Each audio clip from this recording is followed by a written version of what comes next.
Hi friends, welcome back to my stories. Friends ನೋಡಿ, ನಾನು ಇವತ್ತು ಹಾಗಲಕಾಯಿ ಮತ್ತು ನಿಂಬೆಹಣ್ಣು ಪಿಕಲ್ ಮಾಡೋದು ತೋರಿಸ್ತೀನಿ. ಉಪ್ಪಿನಕಾಯಿ ಮಾಡೋದು ಯಾವ ಥರ ಮಾಡ್ತೀನಿ ಅಂತ ತೋರಿಸ್ತೀನಿ ನೋಡಿ. ಇಲ್ಲಿ ನಾನು ಈಗ 1/4 kg ಹಾಗಲಕಾಯಿ ತೊಗೊಂಡಿದ್ದೀನಿ, ಒಂದು 8 ನಿಂಬೆಹಣ್ಣು ತೊಗೊಂಡಿದ್ದೀನಿ. ಮುಂದೆ ಹೇಗೆ ಮಾಡೋದು ಅಂತ ತೋರಿಸ್ತೀನಿ ನೋಡಿ ಫ್ರೆಂಡ್ಸ್.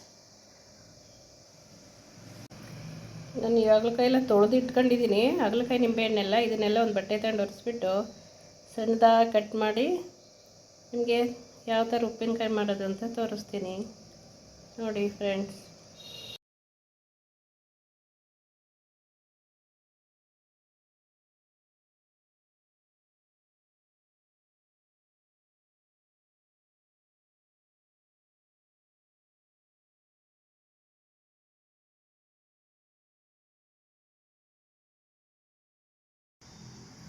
ಫ್ರೆಂಡ್ಸ್ ನೋಡಿ, ಹಾಗಲಕಾಯಿ ಎಲ್ಲ ಸಣ್ಣದಾಗಿ ಪೀಸ್ ಮಾಡಿ ಇಟ್ಕೊಂಡಿದ್ದೀನಿ.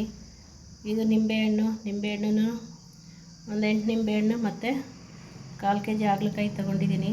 ಇದೆಲ್ಲ ಪಿಕಲ್ ಮಾಡೋಕ್ಕೆ ನೋಡಿ. ಈಗ ಇದಕ್ಕೆ ಏನೇನು ಬೇಕು ಐಟಮ್ಸ್ ಅಂತ ಹೇಳ್ತೀನಿ ನೋಡಿ.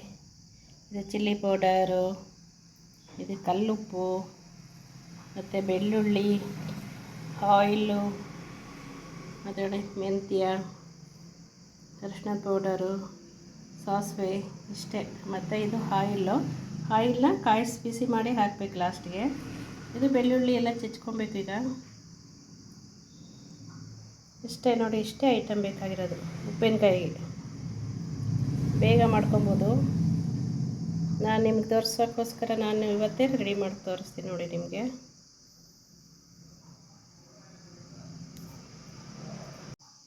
ನೋಡಿ, ಇದು ಕುಟ್ಟಣಿಗೆ ತೊಗೊಂಡಿದ್ದೀನಿ. ಇದು ಮೆಂತ್ಯ ಮತ್ತು ಸಾಸಿವೆ ಬೆಳ್ಳುಳ್ಳಿ ಎಲ್ಲ ಜಜ್ಕೊಳಕ್ಕೆ. ಇದರಲ್ಲೆಲ್ಲ ಜಜ್ಜಿ ಹಾಕಿದರೆ ತುಂಬ ಚೆನ್ನಾಗಿರುತ್ತೆ. ಈಗ ಸಾಸಿವೆ ಹಾಕ್ತೀನಿ ಫಸ್ಟು, ಆಮೇಲೆ ಮೆಂತ್ಯ, ಆಮೇಲೆ ಬೆಳ್ಳುಳ್ಳಿ ಜಜ್ಕೊಳ್ತೀನಿ. ಆಮೇಲೆಲ್ಲ ಮಿಕ್ಸ್ ಮಾಡೋದೆಲ್ಲ ತೋರಿಸ್ತೀನಿ ನೋಡಿ ನಿಮಗೆ. ಫ್ರೆಂಡ್ಸ್ ನೋಡಿ, ಈಗ ಮೆಂತ್ಯ ಮತ್ತು ಸಾಸಿವೆನ ಪುಡಿ ಮಾಡ್ಕೊಂಡಿದ್ದೀನಿ. ಎಷ್ಟು ನೀಟಾಗಿ ಆಗಿದೆ ನೋಡಿ. ಇದಕ್ಕೆ ನಾನು ಇವಾಗ ಬೆಳ್ಳುಳ್ಳಿ ಸೇರಿಸ್ತಾ ಇದ್ದೀನಿ ನೋಡಿ.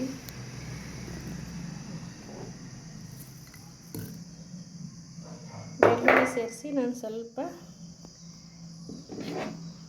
ಕುಟ್ಕೊತೀನಿ. ಈ ಥರ ಕುಟ್ಬಿಟ್ಟು ಪುಡಿ ಮಾಡಿ ಆಮೇಲೆ ಮಿಕ್ಸ್ ಮಾಡಿ ನಿಮಗೆ ತೋರಿಸ್ತೀನಿ ನೋಡಿ. ಈ ಥರ ಕುಟ್ಟಬೇಕು. ಈ ಥರ ಮಾಡಿ ನೋಡಿ ಫ್ರೆಂಡ್ಸ್. ಇವಾಗ ಆಯಿಲ್ ತೊಗೊಂಡಿದ್ನಲ್ಲ ಒಂದು ಪೂಲು, ಅದು ಬಿಸಿ ಮಾಡಿ ಇಟ್ಕೊಂಡಿದ್ದೀನಿ. ಇವಾಗ ಈ ಗ್ಲಾಸ್ ಬೌಲ್ ಇದೆಯಲ್ಲ, ಇದಕ್ಕೆಲ್ಲದು ಮಿಕ್ಸ್ ಮಾಡೋಣ. ಒಂದೊಂದೇ ತೋರಿಸ್ತೀನಿ ನೋಡಿ ಫ್ರೆಂಡ್ಸ್. ಇವಾಗ ಒಂದೊಂದೇ ಐಟಮ್ ಎಲ್ಲ ಹಾಕಿ ಮಿಕ್ಸ್ ಮಾಡೋಕ್ಕೆ ತೋರಿಸ್ತೀನಿ. ಫಸ್ಟಿಗೆ ನಾನು ಹಾಗಲಕಾಯಿ ಹಾಕ್ಕೊತಾ ಇದ್ದೀನಿ. ಹಾಗಲಕಾಯಿ 1/4 kg ಇದೆ. ಹಾಗಲಕಾಯಿ 1/4 kg ಇದೆ ನೋಡಿ. ಹಾಗೆ ನಿಂಬೆಹಣ್ಣು 8 ತೊಗೊಂಡಿದ್ದೀನಿ. 8 ನಿಂಬೆಹಣ್ಣು ಸಣ್ಣಗೆ ಪೀಸ್ ಮಾಡ್ಕೊಂಡಿದ್ದೀನಿ. ಇದಕ್ಕೆ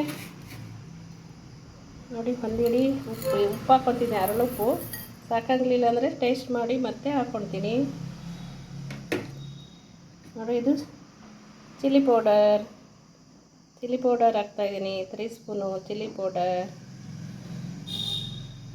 3 ಸ್ಪೂನು ಚಿಲ್ಲಿ ಪೌಡರ್ ಹಾಕ್ತಾಯಿದ್ದೀನಿ.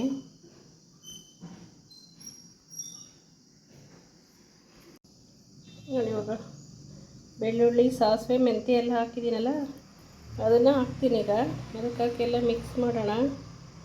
ಮಿಕ್ಸ್ ಮಾಡಿ ಆದಮೇಲೆ ಇವಾಗ ನಾನು ಒಂದು ಬೌಲ್ ಆಯಿಲ್ ಬಿಸಿ ಮಾಡಿದ್ನಲ್ಲ, ಅದಕ್ಕೆ ಸ್ವಲ್ಪ ತಣ್ಣಗಾಗಿದೆ ನೋಡಿ, ಅದನ್ನು ಹಾಕ್ತಾಯಿದ್ದೀನಿ. ಇದ್ರ ಮೇಲೆ ಹಾಕ್ಬಿಟ್ಟು ಎಲ್ಲ ನೀಟಾಗಿ ಮಿಕ್ಸ್ ಕೊಡೋಣ.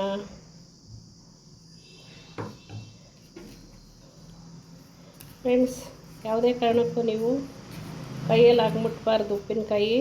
ಮತ್ತು ಸ್ಪೂನುಗಳೂ ಅಷ್ಟೇ ತೊಳೆದ್ಬಿಟ್ಟು ಹಾಗೆ ಹಾಕ್ಬಾರ್ದು. ಸ್ಪೂನೆಲ್ಲ ಡ್ರೈ ಆದಮೇಲೆ ಹಾಕಬೇಕು. ಯಾವಾಗಲೂ ಮರದ್ದು ನೋಡಿ, ಈ ಥರ ಮರದ್ದು ಸ್ಪೂನು ಯೂಸ್ ಮಾಡಿದರೆ ತುಂಬ ಚೆನ್ನಾಗಿರುತ್ತೆ ನೋಡಿ. ಇದು ಎಲ್ಲ ಆಯಿಲ್ ಹಾಕಿ ಇವಾಗೆಲ್ಲ ಮಿಕ್ಸ್ ಮಾಡ್ತಾಯಿದ್ದೀನಿ. ಮಿಕ್ಸ್ ಮಾಡಾದ್ಮೇಲೆ ತೋರಿಸ್ತೀನಿ ನೋಡಿ ಫ್ರೆಂಡ್ಸ್. ನಾನು ಗ್ಲಾಸಿನ ಜಾರ್ಗೆ ಸ್ಟೋರ್ ಮಾಡ್ಕೊಂಡಿದ್ದೀನಿ. ಇದು 3-4 ಡೇಸ್ ಆದಮೇಲೆ ಯೂಸ್ ಮಾಡ್ಬೋದು. ಇದು ಉಪ್ಪಿನಕಾಯಿ ಚೆನ್ನಾಗಿರುತ್ತೆ. ನಾನಿವಾಗ ಇದನ್ನು ಬಾಟ್ಲ್ ಕ್ಲೋಸ್ ಮಾಡಿ 3-4 ಡೇಸ್ ಆಗೋವರೆಗೂ ತೆಗಿಯಲ್ಲ. ನೋಡಿ ಈಗ ಕ್ಲೋಸ್ ಮಾಡಿದ್ದೀನಿ ನಾನು. ಬಾಟ್ಲ್ ಕ್ಲೋಸ್ ಮಾಡಿ 3 ಡೇಸ್ ಆದರೂ ತೆಗಿಯಲ್ಲ. ತೆಗ್ದಾದ್ಮೇಲೆ ಒಂದು ಸರಿ ನಾನು ವಿಡಿಯೋ ಮಾಡಿ ನಿಮಗೆ ತೋರಿಸ್ತೀನಿ.